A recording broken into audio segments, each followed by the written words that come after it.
Alisha and I will be one of the presenters of this presentation for atomic absorption spectroscopy. So for starters, I want to introduce to you what atomic absorption spectroscopy, or in short form AAS. AAS is used to measure the concentration of metal atoms or ions in a sample.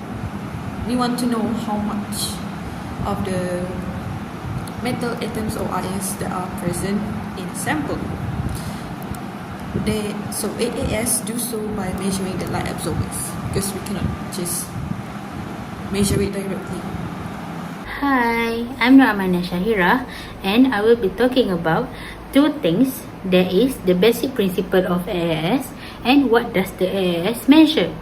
First, we're going to talk about the basic principle of AAS. AAS use monochromatic light, that is UV or visible light, by hollow cathode lamp. The sample is atomized by furnace or by graphite furnace or flame into free atoms. These free atoms absorb their specific wavelength, causing electrons to move from ground state to excited state. Then, a detector measures decrease in light intensity, that is absorbance, after passing through the sample. The signal is processed to produce a spectrum or calibration graph, where absorbance is proportional to concentration. As you can see, there's a flow chart where the hollow cathode lamp as the source, two atomizer such as flame or sample, two monochromator, two detector, and lastly the computer. Simply say, AAS use monochromatic light by hollow cathode lamp. Sample is atomized into free atoms that absorbs specific wavelengths, causing the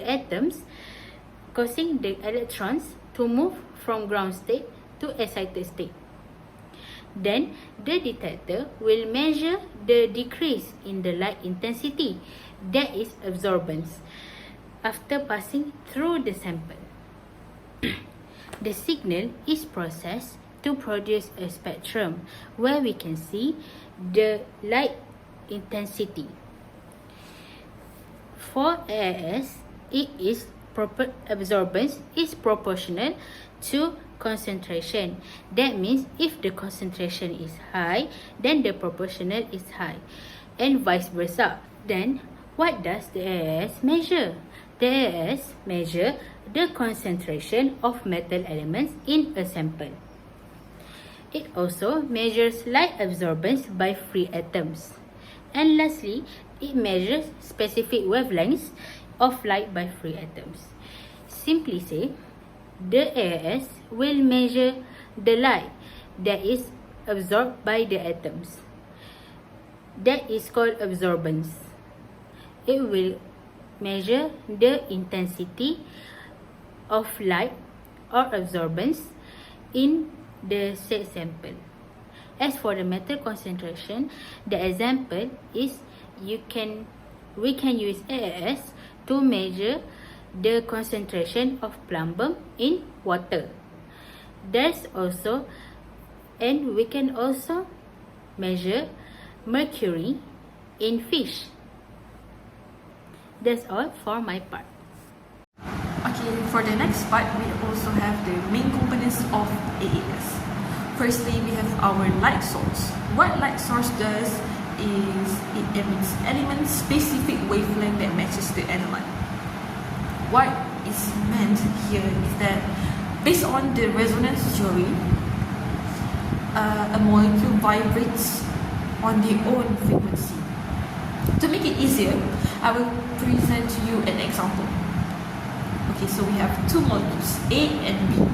A vibrates at a higher frequency than B, or B, it vibrates at a lower frequency. So let's say we use a light source that emits a higher frequency of wavelength or radiation. Only the molecule A that vibrates at a higher frequency can respond to this light source. No, I mean the wavelength that is emitted by the light source, because both are higher frequency, so they can resonate with each other compared to B, molecule B. So from that example, we can conclude that it can be used to measure the concentration of metal atoms and ions. It's actually a part of AAS itself. For the second point, we have atomization system. It atomizes compounds to convert it into free atoms. It's like a furnace. When we put a sample into AAS, it will heat it up and turn the sample's molecules form molecules, atoms that are dense and coupled together into free atoms or ions. Why? Well, only free atoms or ions can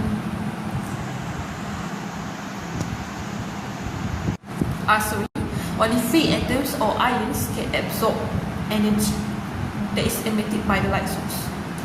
However, for molecules that are densely packed together, they cannot absorb energy compared to free atoms or ions.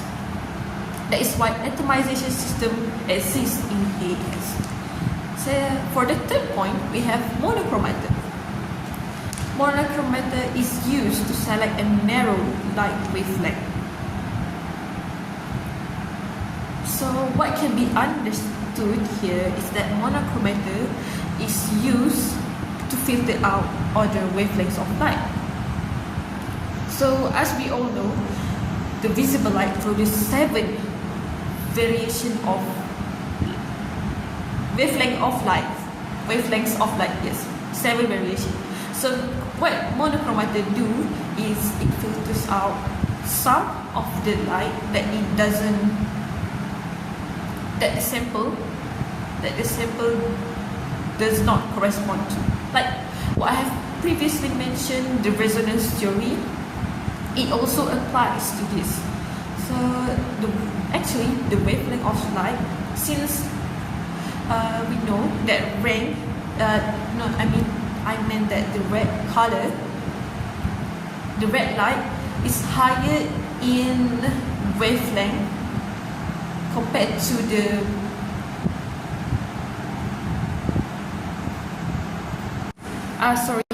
So as we know that the red light has higher wavelength than purple, which is in the spectrum, it has lower wavelength compared to red light, yes. Because so what monochromator does is filter out. So let's say our sample corresponds to higher frequency of light. So higher frequency means lower wavelength. So what monochromator do is filter out the red light that is higher in wavelength but lower in frequency, and allows only the higher frequency wavelength of light, which is purple, indigo or blue, to be shined onto the sample. So the sample free atoms or ions can absorb this wavelength of light. Okay, so for the fourth point, we have the detection system. This is where all the efforts, the light source, atomizer system, monochromator is useful. For the detection system, so what the detection system does is it measures intensity of samples transmitted light. So when after a free atom or ions with a charge absorbs energy that is emitted by the light source and filter out using the monochromator, it would turn to a higher level state, or we call it excited state, where the atoms become very excited with higher energy because they absorb energy, so the energy will become higher, right? But this will last for a certain duration of time. So after the atom exited the excited state, it will return to its original state, right? During that moment where it returns to its original state, it will release energy. So detection system actually detects this, the energy that is released. So that is what is meant by the intensity of samples transmitted light. Just like that, the detectors uses a math formula. I forgot what it is called, but it converts that using to math and then converts it to spectrum data, as you can see here. For an example, as I have put it here. Okay, let's say in our sample we have tin, stannum in chemical name, iron, cadmium, and cadmium. So in our spectrum data, we have these three. Actually, the spectrum data does not detect whether if the sample is stannum or iron or cadmium, because this part is where we come in. We manually identify which wavelength corresponds to which element. Okay, so in our spectrum graph, we have a peak at around. We don't look at the integrate absorbance, by the way, we look at the bottom, which is the wavelength, calculated in nanometers. We have this almost 228.65, reaching almost midway, and then we see that stannum fits that 228.668. So what the table that I put here is used as reference. It's actually used as reference. The numbers itself does not have to be exactly followed in our spectrum data, because molecules, atoms, or atom and such, they are spontaneous. They are not rigid. So these numbers are actually for reference. So using that reference, we know that this wavelength, a peak, belongs to stannum. And this applies to also to other peaks of wavelength as well, like for iron here and cadmium, which sits at 128.80 and almost past it. Yes, it fits that narrative. I forgot before this. If you check with my friend's presentation, my table here have a miscalculation. I apologize for that, but now I have put the right information. Yes. Alright, so what AAS is used for is very vital, in our chemistry, biology, basically the science expertise. We can use it for quality control, environmental safety, clinical diagnostic, and so many more. Like, for example, if we want to produce a product and we want to make sure that the product only contains, let's say, iron. So when we run it under the AAS spectroscopy, we can identify whether our product actually is consisted of iron and not other impurities. So for quality control, it is very easy to use. No, it is more like so for quality control, we can just simply use AAS in order to know the composition of our product, and we can also use it to detect heavy metals. Well, specifically AAS is very mostly used for heavy metal atoms, ions. Which I will explain that later in my conclusion.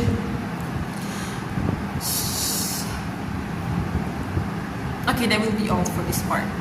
So we move to point E, as for when to use atomic absorption spectroscopy, or known as AAS, is used when accurate determination of metal concentration is required, especially at very low or trace levels. It is widely applied in environmental analysis to detect what metal pollutants in water, soil, and air, helping to ensure safety and meet regulatory standards. In food testing, AAS is used to check for harmful metal contamination that could affect human health. It is also important in clinical laboratories to monitor metal levels in biological samples such as blood, which can indicate exposure or toxicity.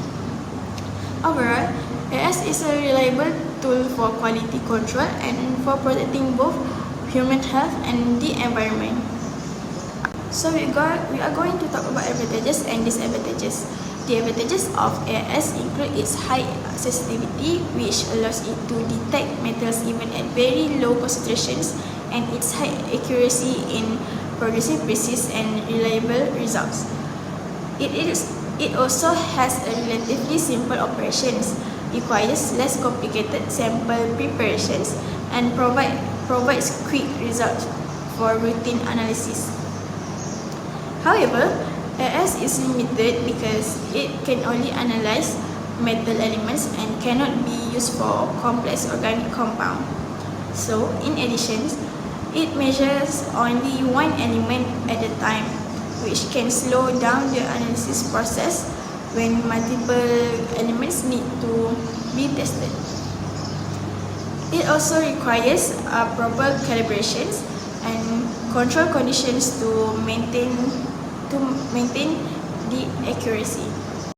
Alright, as a conclusion to this presentation, AAS is used to detect heavy metals because it is very element specific. Because of that light source and monochromatic that allows this detection. And it is also because of that it becomes highly sensitive to trace metals. Trace metals are not present in high. They are not easily detected by detectors because they are mostly in small composition. So AAS can be very useful in order to detect heavy metals and trace metals because both these can be harmful in large amount.